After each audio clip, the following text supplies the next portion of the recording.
Great, so we're going to add these turn signals to the Rumble Motors Mighty Apex.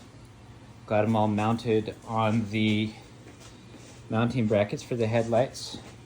Got our wiring coming through, and here it is on the inside. We've got a red and a black wire. We need to connect this to the turn signals. So the way we get to the turn signals, I've got the seat off here, and here's the bundle of wires coming from the tail light. Comes up here to the frame compartment, and then it splits into a couple of different wiring harnesses here. This one that's got the red, black, and white in it takes care of the tail light and the brake light and the negative. And then this one here that has the yellow and the green in it, this is the turn signal.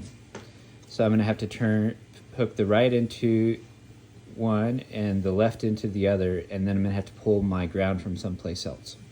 So what I've done now is splice these yellow and green wires right into the switch side of this turn signal wiring that goes back to the rear turn signal.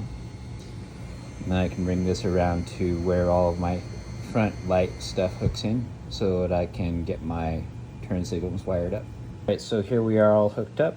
We've got our neutral from both the right and the left coming into the middle, and the positives coming in on the left and the right respectively. And on this side we've got the green coming in, which is the left, and the yellow coming in, which is the right. And then our neutral comes down to the terminal that comes off the parallel switch from the batteries. And now our headlights are all functional, with blinking to the right and blinking to the left.